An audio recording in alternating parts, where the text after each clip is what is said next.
আয়োজকদেরকে কৃতজ্ঞতা জানাই এবং বিশেষ করে কৃতজ্ঞতা জানাই আমার কলিগ এমএলএ স্বপন মজুমদার।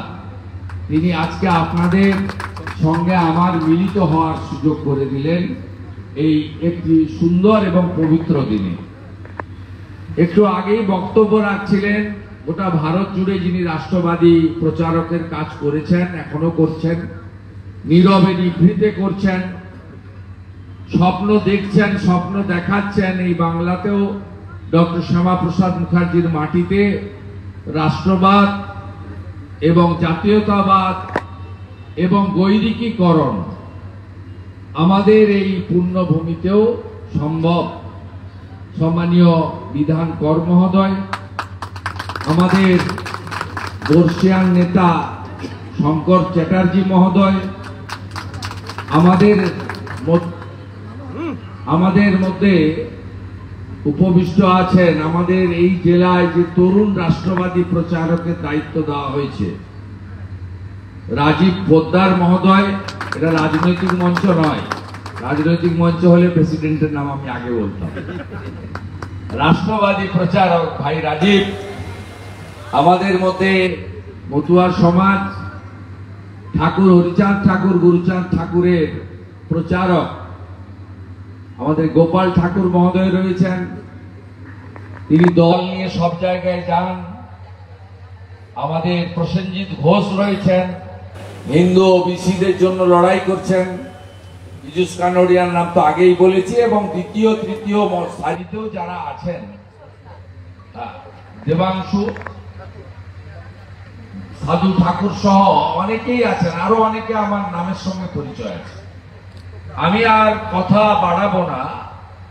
30টা পুজোর নিমন্ত্রণ পেয়েছিলাম, মানে উদ্বোধন এবং অংশগ্রহণ। এই তো পুজো হয়ে গেছে সারাদিন, এখন অংশগ্রহণ। 10টা জায়গায় যেতে হবে, এটি আমার নবম। আর একটু সোদপুর করলে 10টা আমি কমপ্লিট করতে পারলাম। 30 জায়গায় আমন্ত্রণ ছিল। আমি সবচেয়ে খুশি এবারে, আমি 2-1টা পোস্ট সকালে আমাকে কেউ পাঠাচ্ছিলেন যে সেকুলার যারা, মানে যারা বলেন ধর্ম যার যার, উৎসব সবার,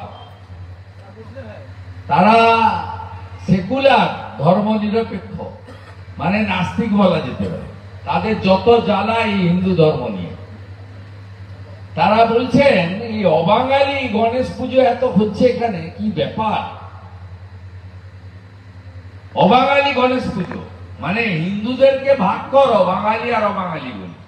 এই মূর্খগুলো জানে না সুপারস্টার উত্তম কুমার 1960 সালে কলকাতায় তার বাড়িতে গণেশ পুজো চালু করেছিলেন। তখন এদের জন্ম হয়নি। আজকে এদের খুব গায়ে লাগছে, কারণ এরা বলতো রামনবমী তো উত্তরপ্রদেশে, অযোধ্যায় হবে, প্রয়াগরাজে, লখনৌতে হবে, এখানে কি? আপনারা ভেঙে গুড়িয়ে দিয়েছেন। 2025-এর রামনবমীর শোভাযাত্রা 1,50,00,000 জয় শ্রীরামের ধ্বনি হয়েছে। ঠিক একইভাবে গণপতি উৎসব বলা হতো মহারাষ্ট্রে, পুনে, নাগপুর, মুম্বাই। আরে হিন্দুদের মাঝখানে প্রাচীর তোলো, হিন্দুদের ভাগ করো, ভাষার নামে, জাতের নামে, মতের নামে। অন্যদের ক্ষেত্রে বলে না এরা, এটা সাম্প্রদায়িক কথা না, কঠিন বাস্তব। আপনি ব্যারাকপুরে গিয়ে বলবেন বাঙালি ও বাঙালি, এখানে এসে বলবেন বাঙালি ও বাঙালি। আপনি ভাষার নামে হিন্দুদের ভাগ করেন, কখনো তো আপনাকে স্বরূপনগরে গিয়ে বলতে দেখি না যে তোমরা বাংলায় কথা বলো আর পার্ক সার্কাসের মুসলিমরা উর্দুতে কথা বলে। বলতে শুনেছেন কখনো? উর্দু আর বাংলা, কিন্তু হিন্দি আর বাংলা ভাগ করো। ব্যারাকপুর, আসানসোল, হিন্দি ভাষীদের ভাগ করো, বাংলা ভাষীদের ভাগ করো। আপনি রামকৃষ্ণ মঠ মিশন, ইস্কন, গৌড়িয়া মঠ, ঠাকুর অনুকূল চন্দ্র, বাবা লোকনাথ ব্রহ্মচারী, মতুয়া সমাজ, আমাদের ভিন্ন ভিন্ন মত থাকলেও আমরা at the end of the day আমরা সবাই হিন্দু এবং সনাতনী। আপনি কখনো বলতে শুনেছেন তথাকথিত সেকুলার লোকদের তুমি বেরিলি পন্থী, তুমি দেওবন্দ পন্থী? শুনেছেন? শোনেননি? তোমরা সবাই মাইনরিটি।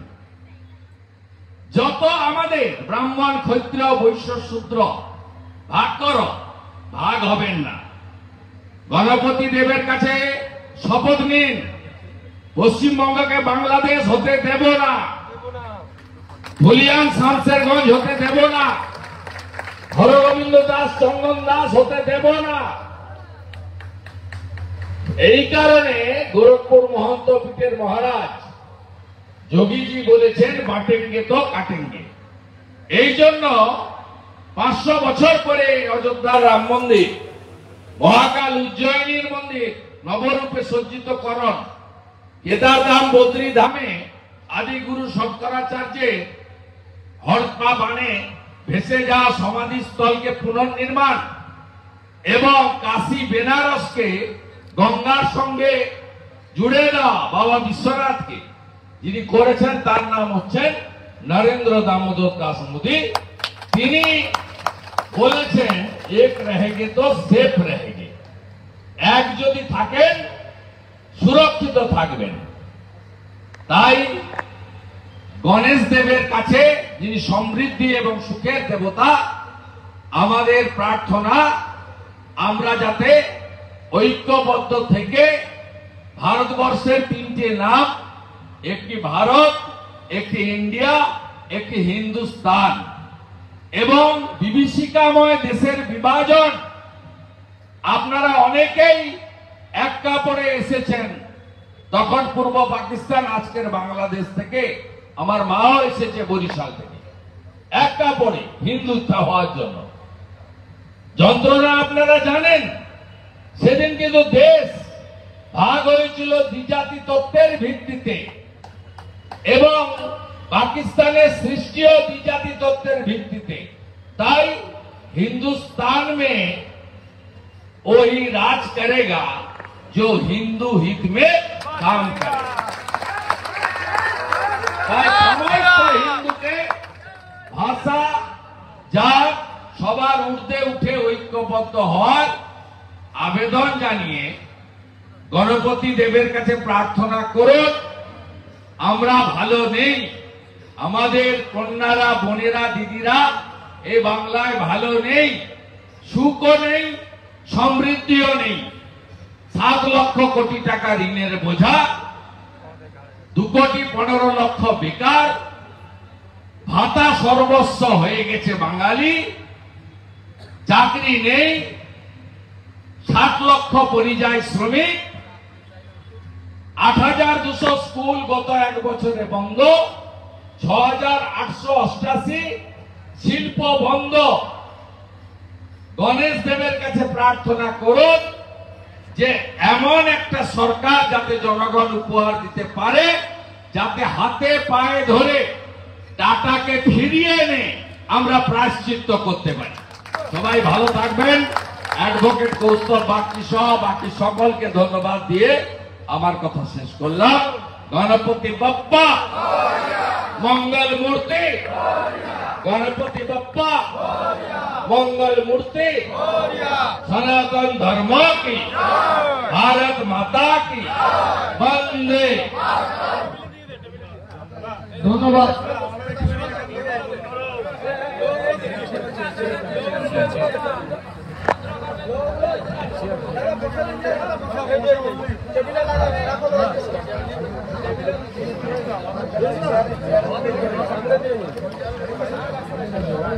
गगन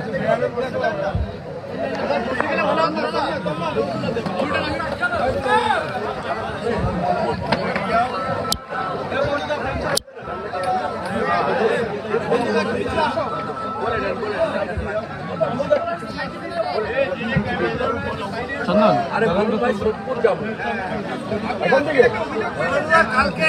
কালকে জায়গায় নিয়োগ করা হচ্ছে। আপনি আপনার পোস্ট করেছেন। একটা খাদ্য দপ্তরে 15,000 টাকার কনসলিডেটেড ডেট পেতে মানে কিছু নিয়োগের বিজ্ঞপ্তি জারি করেছে। তাতে আমার অভিযোগ আইপ্যাকের লোকেরা যারা ভোটের কাজ করছে তাদের নিয়োগ করা, তাদেরকে বেতনটা ওইখান থেকে দেওয়া হবে, সামনে নির্বাচন।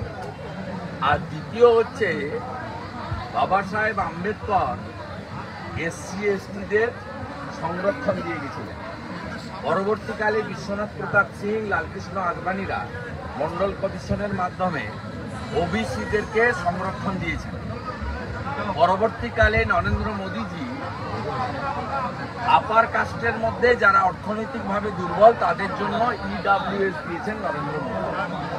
এরা মমতা ব্যানার্জি তার সমস্ত ক্যাজুয়াল কন্ট্রাকচুয়াল নিয়োগের ক্ষেত্রে তিনি সংবিধান বদলে দিয়েছেন। কোথাও 100 পয়েন্ট রোস্টার মেনে রিজার্ভেশন পাচ্ছে না। আমাদের মূলবাসী আদিবাসীরা 6%, শিডিউল কাস্টরা 22%, ওবিসি এ এবং বি 17%, ইডব্লিউএস 10% এবং ফিজিক্যালি চ্যালেঞ্জ 1%। এটা আমার একটা বড় অভিযোগ। 6 লক্ষ পার্মানেন্ট পোস্টকে অ্যাবলিশ করা হয়েছে, 60,000 ক্যাজুয়াল নিয়োগ হয়েছে, এবার আবার 700 না 800 জনকে নেবে এই বিজ্ঞাপনে। এখানে রিজার্ভেশন দেওয়া হয়নি, অথচ SC commission, ST commission, OBC commission এবং একাধিক হাইকোর্ট, সুপ্রিম কোর্ট বলেছে শুধু কন্ট্রাকচুয়াল ক্যাজুয়াল পার্ট টাইমার নয়, প্রমোশনের ক্ষেত্রেও রিজার্ভেশন ম্যান্ডেটরি।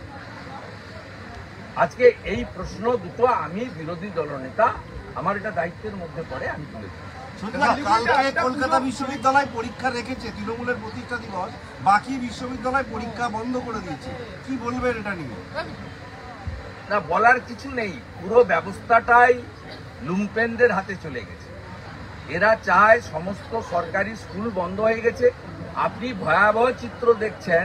94,000 যে ভ্যাকেন্সি অনার্সে 30,000 ফিল আপ হয়েছে। আপনার গ্র্যাজুয়েশনে 30% ফিল আপ হয়েছে, 70% অ্যাডমিশন লোক নিচ্ছে না। আপনারা যারা প্রেসের বন্ধুরা আমার সামনে দাঁড়িয়ে আছেন উত্তর 24 পরগনা, আপনাদের ছেলেমেয়েরা বা যাদের আনম্যারিড ভাইপো ভাইজিরা সব প্রাইভেট স্কুলে দিচ্ছে না। এই হাবড়া, বনগা এই এলাকা থেকে সব গাড়ি করে চাকদাতে পড়তে যায় সকালবেলা।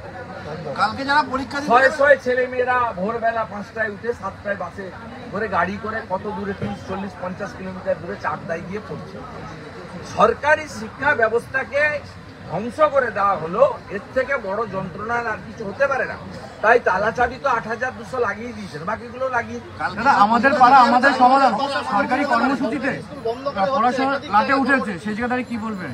আমাদের পাড়া আমাদের সমাধান এই কর্মসূচিতে বিভিন্ন যত কম পড়াশোনা করবে তত কম চাকরি চাইবে।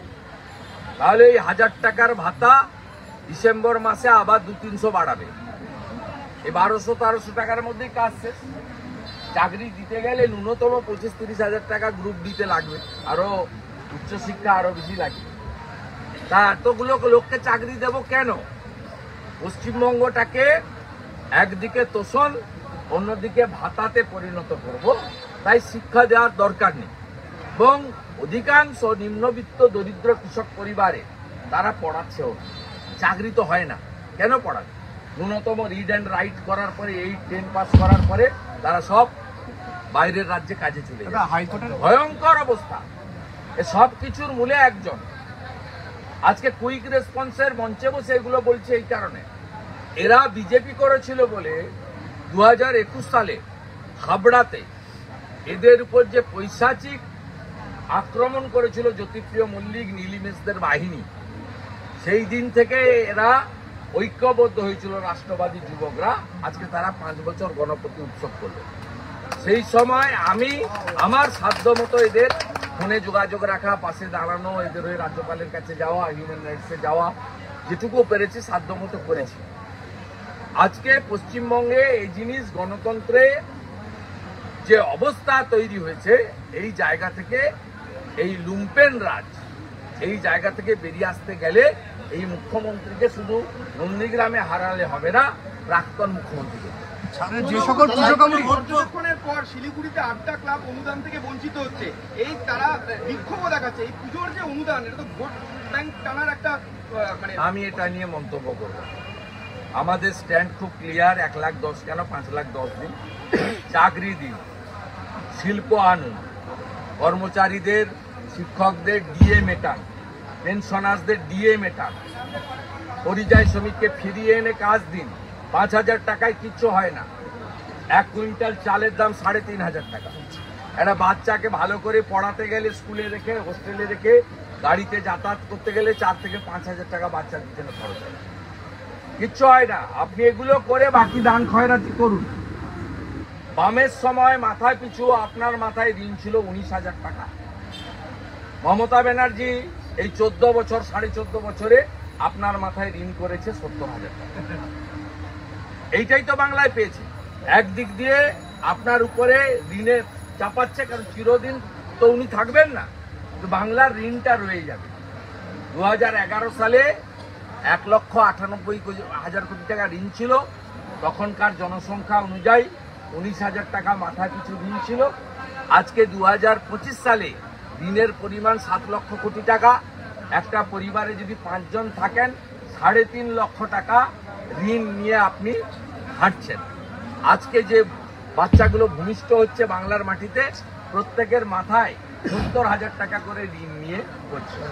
আপনি এইসব করছেন, খেলা মেলা সব করুন। 1,10,000 কার পকেট কেটে কি করছেন সবাই জানে। আর যতই টাকা দিন, ক্লাবগুলো, পুজো কমিটিগুলো 90% এরা হিন্দু, এরা ভারত মাতার সন্তান, এরা অপারেশন সিঁদুরে উল্লসিত, এরা মোদিজির হাতে দেশ সুরক্ষিত রাখতে চায়।